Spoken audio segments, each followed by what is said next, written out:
सगर के 60,000 पुत्र हुए। तो उन्होंने अश्वमेध यज्ञ किया।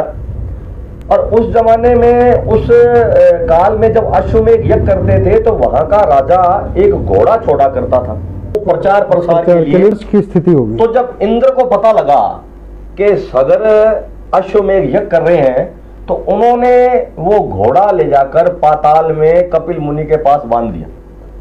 अब उसके 60,000 पुत्र थे। सगर ने अपने पुत्रों को कहा कि आप अश्वमेध का घोड़ा तलाशो कहाँ है।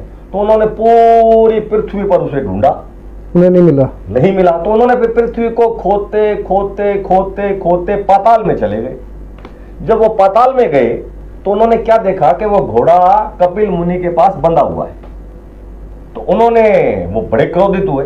कपिल मुनि उस समय तपस्या कर रहे थे। तो उन्होंने जब क्रोध किया और उनको युद्ध के लिए ललकारा, तो कपिल मुनि ने जब आंखें खोली तो उनका तेज और तप इतना था कि उनकी आंखें खुलते ही उसके 60,000 पुत्र वहां भस्म हो गए उस अग्नि से जब भस्म हुए तो ये बात गरुड़ महाराज जी ने जाकर सगर को बताई कि आपके पुत्र वहां भस्म हो गए और आपका अश्वमेध का घोड़ा वहां है।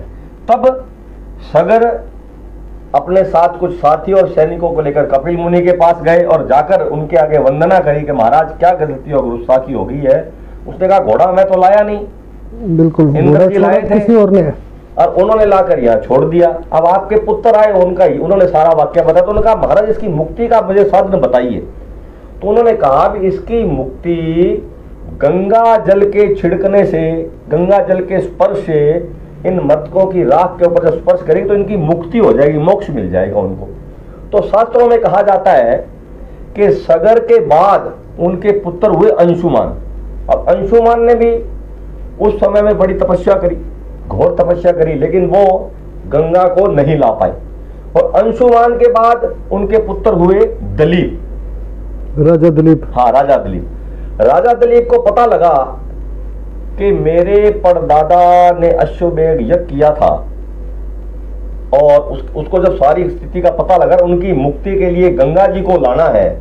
लेकिन वो भी, दलीप भी कहते हैं, ऐसा पुरानी कथाओं में उनका, जैसे वाल्मीकि रामायण में, स्कंद पुराण में ये जिक्र आया है कि वो भी गंगा जी को पृथ्वी पर नहीं ला पाए।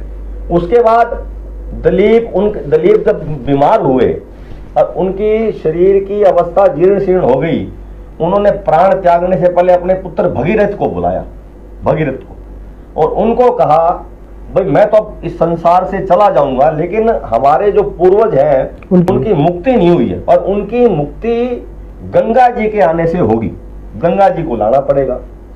अब कहते हैं, शास्त्रों में वर्णन आया है कि भगीरथी जी ने तपस्या करी, घोर तपस्या करी, तो ब्रह्मा जी ने आकर उन्हें वरदान मांगो। उसने कहा महाराज मुझे 2 वरदान चाहिए। तो उन्होंने कहा बताओ।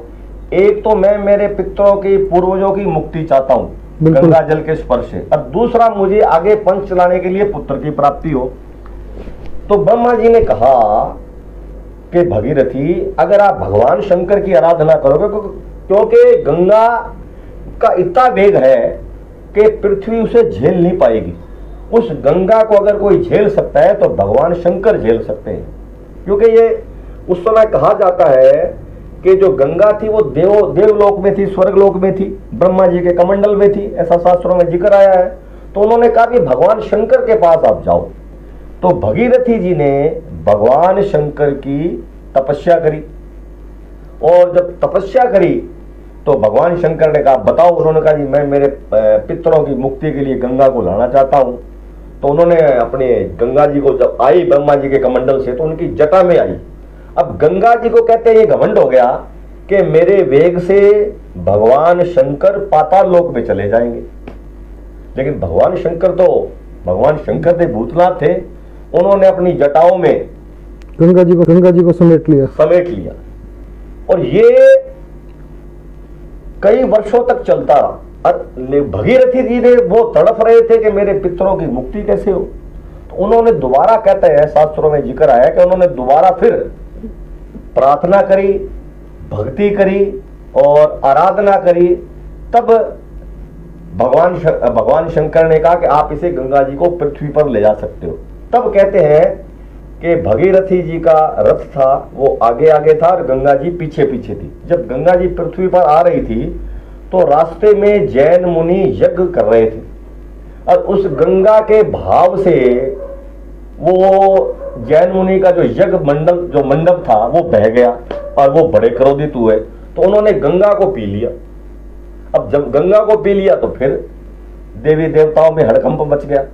जब हड़कंप मचा और उन्होंने आकर फिर प्रार्थना करी कि गंगा हमारी पुत्री है, उनसे अनुनय विनय करी, तो उन्होंने कहा ठीक है इसे मैं छोड़ देता हूं। तो उन्होंने अपने कान के मार्ग से उस गंगा जी को, तभी गंगा जी को जाह्नवी भी कहा जाता है, तो उनको फिर छोड़ दिया। और कहा जाता है कि वो गंगा वहां पहले पाताल लोक ले गए भगीरथी जी, जहां उनके पितरों की पूर्वजों की राख पड़ी थी और वहां जाकर उनकी मुक्ति हुई।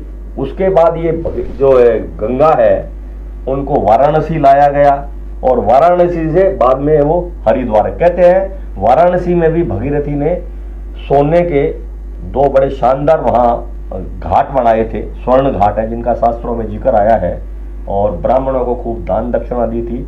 तो इसीलिए इस पृथ्वी पर, क्योंकि ये सारा प्रसंग अयोध्या से जुड़ा हुआ है और अयोध्या के राजा रहे थे भगीरथी जी, और वहां से ये गंगा आई थी। और ये सारा प्रसंग वाल्मीकि रामायण के 1 से 59 पेज और 59 से 72 पेज पे ये सारा का सारा प्रसंग है वाल्मीकि जी।